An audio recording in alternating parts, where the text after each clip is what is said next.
abbiamo visto, parliamo oggi della coltivazione del pomodoro. Il pomodoro è un ortaggio amato e parliamo proprio dei pomodori, quelli lì che hanno una crescita indeterminata, quindi hanno proprio bisogno nei nostri orti di essere poi legati a delle strutture, a delle spalliere che noi dovremo andare proprio a realizzare.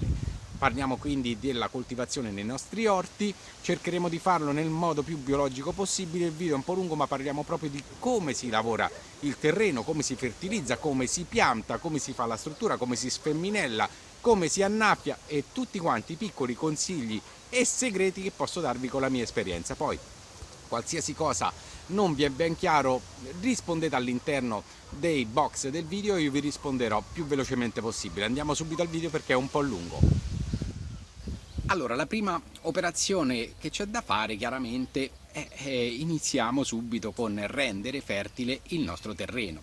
Quindi io inizio subito quando è febbraio-marzo a prendere tutta quella bell'erba che c'è invernale e invece di toglierla la prendo e la macino. Nell'orto qui di vicino casa uso il mio tosaerba in modo perché è piccolino, sono 100 metri quadri e faccio presto. In quello di famiglia, che sono più di 1000 metri quadri, attacco proprio un attrezzo al trattore e quindi macino tutta quest'erba. Perché la macino? Perché poi la vado ad interrare subito, immediatamente nel terreno, sovesciandola, si fa proprio un sovescio, in modo che quest'erba macerandosi rilascia tutte le sostanze nutritive che vengono demolite dagli insetti, appunto demolitori e da microrganismi, e che la trasformeranno in humus, quindi diventa proprio un concime organico. Vediamo subito come faccio io qui con la mia piccola facciatricetta, con il tosaerba.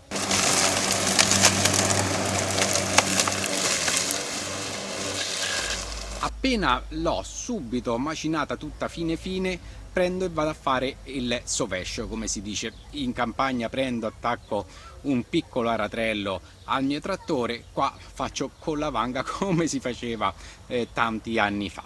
Vediamo subito un piccolo pezzetto di vangatura.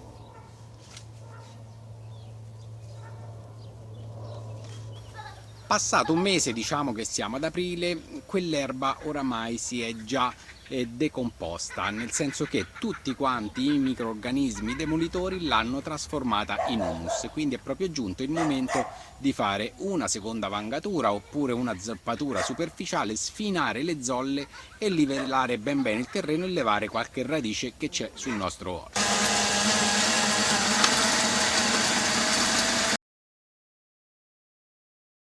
Allora, il pomodoro ama una situazione molto soleggiata, ama proprio il sole, quindi se nel nostro orto riusciamo a trovare uno spazio dove rispetta questi elementi, quindi la piena luce ben venga. Poi ama un terreno molto soffice, friabile, anche se riesce a resistere nei medi impasti, quindi in quegli impasti dove c'è un po' d'argilla. Comunque il pH che ama il pomodoro è molto vario, può andare da un pH subacido che è un 5,5 fino a un pH leggermente basico che sta su un 7,5, quindi diciamo ben si adatta a molti terreni e molti tipi di concimazione. A proposito di concimazione, la pianta del pomodoro ama un terreno molto ricco, chiaramente è una pianta che ci dà molti frutti e quindi ha anche bisogno di essere ben nutrita. Dobbiamo sapere che comunque una pianta di pomodoro ha come fabbisogni nutritivi all'incirca di 4 kg di letame maturo di ovino. Il letame maturo di ovino, ragazzi miei, è il miglior fertilizzante per le piante di pomodoro. Ce ne vorranno più o meno 4 kg a pianta. Chiaramente se non abbiamo il letame di ovino possiamo anche usare il letame di equino, sempre letami maturi, mi raccomando. È chiaro che per chi non ha lo stallatico deve andare a utilizzare dei concimi di sintesi chimica, quindi cercate di utilizzare sempre quei ternari che hanno quegli elementi bilanciati tra azoto, fosforo e potassio che vi ho appena indicato. Ed eccoci qui a piantare i nostri pomodori. In questo caso stiamo parlando di pomodori da canna Che significa pomodori da canna? Significa proprio che hanno un grande sviluppo vegetativo e per sorreggersi hanno bisogno di tutori, in questo caso proprio diciamo delle canne, dove viene proprio realizzata una struttura affinché man mano che questi pomodori crescono possono essere legati. La distanza in cui vengono inserite le piante. Adesso noi dobbiamo fare una fila di buche parallele tra di loro ed equidistanti, quindi la distanza diciamo varia un po' da cultivar cultivar, ma potete ritenere buona una distanza tra le file di 60 cm ed interfila, quindi da buca a buca, di 50-60 cm. Profondità. La profondità, e qui inizia il primo trucchetto, la profondità va bene ad una trentina di centimetri, quindi stiamo quasi arrivando alla fine della vangatura come profondità. Allora adesso passiamo al primo trucchetto, cosiddetto trucchetto per modo di dire, ossia andare proprio ad inserire nella buca del pomodoro il nostro fertilizzante naturale. Quindi cercate proprio di rompere quelle piccole zollette di letame. Quando l'avete ben mescolata al vostro terriccio, lo inserite all'interno della buca. Prelevate la vostra pianta di pomodoro facendo attenzione che nello sfilare vengano via tutte quante le radichette e non si stacchi il pane. La posizionate verso di voi rispetto ai fili in questo modo qua e iniziate poi a mettere il terreno che avete depositato sullo scavo esterno delle vostre buche, a posizionarlo intorno alla pianta di pomodoro. Per prima operazione cercate proprio, quando lo inserite nella buca e ricoprite la vostra pianta, di rispettare più o meno il pane attuale con lo strato di terra che lo va a ricoprire. Quindi facciamo questo piccolo esempio: l'altezza deve essere questa qua, costipate ben bene, perché dobbiamo proprio inizialmente alla nostra piantina cercare di farla rimanere con l'apparato radicale che non si sviluppa verso l'alto ma si sviluppa verso il basso. Vi rimarrà comunque una fossa, una depressione, che sarà quella poi che vi serve per annaffiare la vostra pianta inizialmente. Quindi che fa la pianta? Adesso verrà annaffiata, il terreno si costiperà intorno alle radichette. Le radichette, come si aprono, come si muovono, inizieranno proprio a sentire lo stallatico che sta in profondità, quindi cresceranno anche ad ispezionare la profondità e così la pianta si alimenterà ben bene. E poi non riuscite a reperire il letame di ovino, va anche bene quello di equino, va benissimo anche quello di bovino. Non utilizzate la pollina perché è spinge molto in parte azotata, quindi va a fare della vostra pianta uno sviluppo vegetativo ma pochi pomodori. Se non avete la possibilità di recuperare letame, potete anche utilizzare quello stallatico pellettato. Insomma, cercate di utilizzare il materiale organico, è la base della ottima crescita degli ortaggi nei nostri orti. Fate un bel annaffiamento iniziale in modo che tutta la terra accosti intorno alla vostra pianta, quindi abbondantemente 1 litro di acqua a pianta. Io finisco di mettere anche l'altra fila di pomodori e poi facciamo diciamo le strutture con le canne per far crescere questi pomodori. Ragazzi, per quanto riguarda la realizzazione dell'impalcato, vi lascio proprio il link qui sopra che vi fa vedere come si fa dalla A alla Z. Terminato l'impalcato, questa struttura diciamo generale che è alta 1,70 m, 2 metri, dovremo proprio creare le strutture che, disposte ad una 25 di centimetri, permettono di legare la nostra pianta di pomodoro. Come si fa? O si fa sempre con le canne, quindi si poggiano le canne e si legano ad un'altezza di 25 centimetri la prima, poi 20 gli altri interpassi, oppure io faccio con questi cavi in acciaio rivestiti in PVC che servono per stendere i panni. Sono molto più comodi e semplici e utilizzabili per 4-5 anni, sono molto robusti e non si rovinano facilmente. Li tendo, li metti molto tesi a questa altezza qui. in modo che adesso faccio proprio il primo filo e poi mi fermerò. Quando crescono le piante realizzerò un secondo filo a 20 cm distanziato dal primo e così via, in modo che man mano che le piante crescono riesco a legarle su ben dritte. Ora, cari ragazzi, andiamo subito a fare un trattamento preventivo antifungino. Allora, volendo proprio andare sul bio per fare un trattamento antifungino contro peronospora, oidio, ma anche la ruggine e tutte quante le muffe, potremo proprio andare a fare un bel decotto di equiseto. Eccolo qua, la coda cavallina cosiddetta. È facile riconoscerla, cresce vicino ai ruscelli e diciamo, siccome ha un altissimo contenuto di acido salicilico e diciamo sali solforici, dà proprio un'ottima mano contro tutte quante quelle malattie fungine.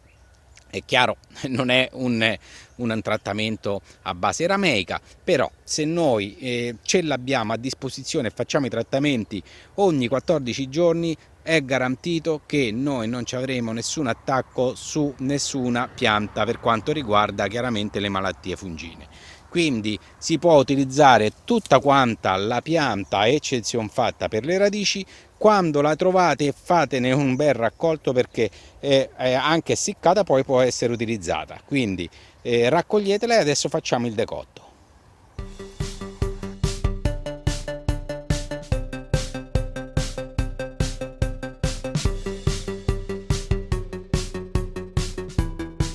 Datelo ben bene su tutta la vostra pianta, non lesinate.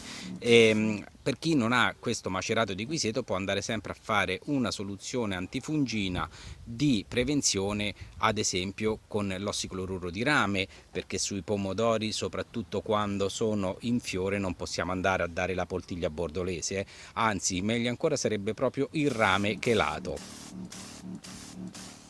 La nostra pianta oramai ha superato il primo filo di una ventina di centimetri, è ora di andarla a legare. Quindi come si lega, neanche occorrerebbe dirlo, ma lo spieghiamo comunque. Io utilizzo questi spaghi qua in canapa, perché poi con l'andare del tempo, quando è inverno, questi qui sono talmente maceri e lacerati che vanno nel terreno e sono biodegradabili. Si possono anche utilizzare per comodità questi lacci in PVC, ma chiaramente non sono biodegradabili.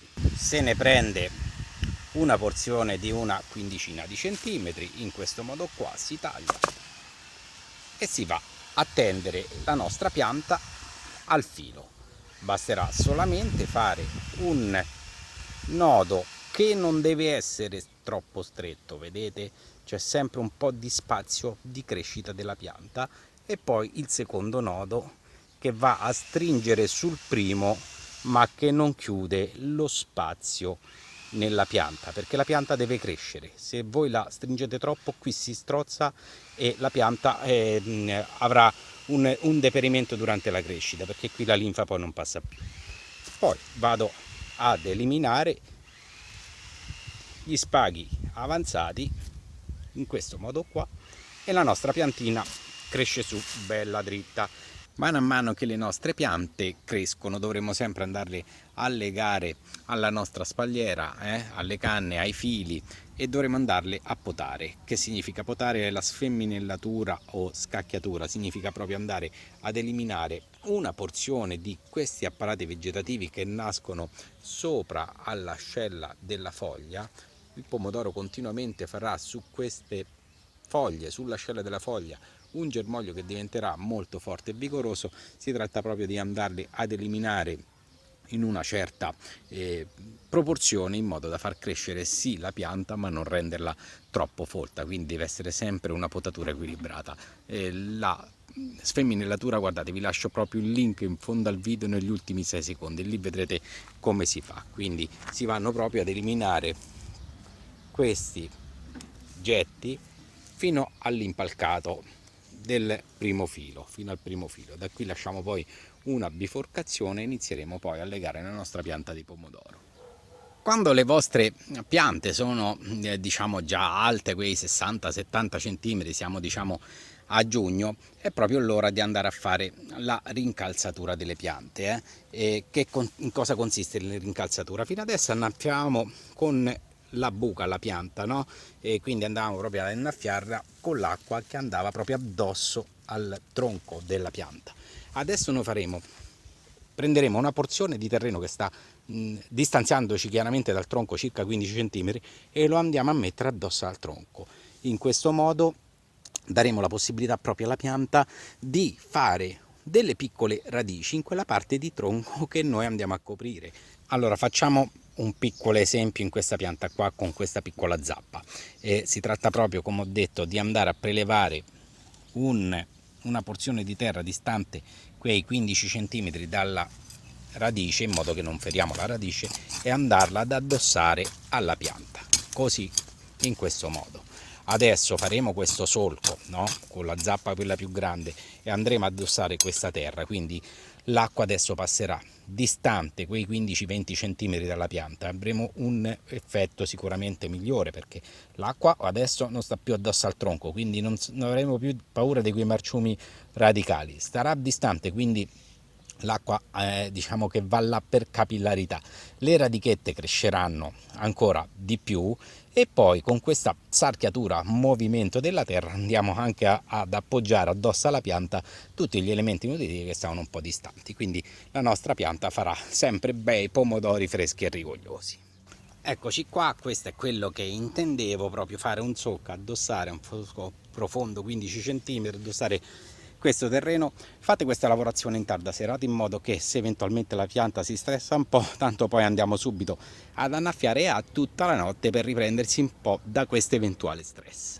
Mano a mano che le nostre piante crescono, quando abbiamo delle femminelle, abbiamo spazio sulla nostra pianta, non è troppo folta e capiamo che possiamo lasciarle, le possiamo lasciare andandole a mozzare subito sopra alla parte floreale, così non facciamo altro che sfruttare questo germoglio forte, vigoroso del pomodoro, che andrebbe eliminato totalmente, a fargli invece produrre pomodori. Come facciamo? Vediamola una qua di femminella ancora più cresciuta, eccola qua. E vedete, qua c'è tutto quanto il gruppo dei pomodori della pianta principale, da sotto è nata la femminella. Io non faccio altro che andarla a spuntare sopra il palco floreale, lasciando però l'ultima foglia, quindi la vado a cimare, eccola qua, vedete, così lascio l'ultimo palco fogliare, scusatemi, in modo che questa femminella adesso da questo gruppo di fiori me la sfrutto proprio a fiori. Vediamo il passo successivo, che è stata mozzata, vediamola una che produce, eccola qua, vedete, questa è una femminella mozzata, quindi riesco a farla produrre come se fosse proprio una bella pianta di pomodoro. Poi si può anche fare la cimatura delle piante del pomodoro. Una volta che è arrivata al mio impalcato superiore, l'ultima proprio canna, e quindi stiamo parlando, ecco, ci arrivo malo bene, stiamo parlando di 2,10 m circa. Che facciamo? Possiamo andare proprio a togliere la gemma apicale del pomodoro. Come facciamo? La facciamo sempre come se fosse stata una femminella, lasciamo l'ultima foglia e poi noi andiamo a cimare in questo modo. Ora abbiamo interrotto la crescita indeterminata della nostra pianta, la pianta si bloccherà, andrà ad alimentare tutti quanti i pomodori che ha sotto e andrà chiaramente anche ad alimentare la parte delle femminelle che nasceranno continuamente dalle gemme fogliari. Quindi quelle lì poi ne andremo eventualmente a cimare anche lei. Facciamo proprio una determinazione a una certa altezza della pianta del pomodoro. Ok, questo è un altro piccolo trucchetto, la cimatura. Un altro piccolo consiglio: anche se non abbiamo fatto la concimazione di fondo della pianta del pomodoro, che vuol dire che abbiamo messo il letame nelle buche, quindi abbiamo messo i suoi elementi nutritivi che devono essere sufficienti per lo sviluppo e la crescita della pianta, spesso su piante molto vigorose che iniziano proprio a fare grappoli di pomodori e crescono moltissimo, iniziano proprio a rallentare la parte vegetativa, a produrre meno fiori e a ingrandire meno i pomodori. Hanno proprio bisogno in questo momento di ulteriori elementi nutritivi. Come si può fare? Quindi con la concimazione di copertura si chiama, cioè dare quegli elementi nutritivi proprio in questo momento, nel momento in cui la pianta ne ha bisogno. Lo possiamo fare, e vi metto il link in fondo al video, con una concimazione di copertura fatta con il letame però reso liquido, quindi ci vado ad annaffiare direttamente le mie piante, quindi da questi elementi nutritivi direttamente alle radici la pianta si riprenderà e inizierà di nuovo la sua crescita, produzione di parte vegetativa, fiori e bei pomodori. E concludiamo così questo lungo ma interessante video sulle malattie della pianta del pomodoro e gli insetti che possono attaccarla. Le malattie è soprattutto la peronospora, questa maledetta malattia fungina. Come possiamo fare per andare a debellarla, cioè a prevenire che ci si formi? Quando la pianta è piccolina possiamo andare a fare quei bei trattamenti ramici e ce la salva per quei 20-30 giorni, mentre la pianta cresce possiamo andare, se ce l'abbiamo, a fare dei decotti di equiseto, la coda cavallina. Farli ogni 20-30 giorni ci garantisce che la peronospora non compare sulla pianta. Oppure possiamo utilizzare un antifungino a largo spettro che è il bicarbonato di potassio, ottimo da dare, ha solo un giorno di carenza, se lo diamo non ci brucia i fiori come invece avviene con il rame e con lo zolfo, quindi possiamo andarlo a dare in alternativa al rame. Parliamo di una situazione che avviene spesso sulle cultivar, queste qua scatolate o i pomodori quelli lunghi tipo il San Marzano, sarebbe proprio questa forma qua che si chiama marciume apicale del pomodoro. Perché avviene e come si può migliorare la situazione? Innanzitutto, se cercate all'interno del canale troverete un video proprio dedicato al marciume apicale. Il marciume apicale proprio nella fase della crescita del frutto del pomodoro, se la pianta ha carenza di calcio, avviene proprio questa situazione qua, quindi diciamo il sedere cosiddetto del pomodoro diventa nero e il pomodoro non è più commestibile. Questa carenza di calcio è indotta soprattutto quando abbiamo troppi sbalzi idrici di annaffiamento della pianta, quindi tra un'annaffiatura e un'altra passa molto tempo, che vuol dire che il terreno da un'annaffiatura all'altra diventa troppo secca e l'annaffiatura successiva ha proprio molta umidità. Questo crea un squilibrio idrico e quindi una male assimilazione degli elementi calcio da parte della pianta, e ecco che si forma questo marciume apicale, quindi il frutto è proprio da buttare. Come si può migliorare? Si possono migliorare le condizioni proprio con dei concimi liquidi da nebulizzare sulla pianta o da dare nell'apparato radicale a base di calcio, quindi riusciremo a migliorare questa situazione. I pomodori che voi vedete rovinati così potete anche buttarli tranquillamente. Gli insetti che attaccano il pomodoro invece sono, diciamo, tre i più importanti: afidi, ragnetto rosso e cimice asiatica. Sono tutti quanti insetti che possono essere proprio tenuti lontano con degli ottimi macerati di ortica o di aglio, quindi usiamo sempre questi repellenti naturali. Se poi non ce la facciamo, scusatemi, passiamo ad un insetticida, potremo andare ad usare il piretro naturale. Sulla cimice riesce anche a fare effetto il sapone molle da sale di potassio, ossia quel sapone di Marsiglia, quello col panetto col celofan trasparente giallo, allo 0,5%. se non lo nebulizziamo sulla pianta e colpiamo l'insetto, se ne andrà di sicuro se non lo uccide, quindi quello è un altro rimedio biologico. E io concludo qui, spero di aver detto tutto quanto, ragazzi miei. Un abbraccio, un saluto da Pier Giorgio. Gli ultimi 6 secondi ci sono i link di altri interessanti video. Ciao!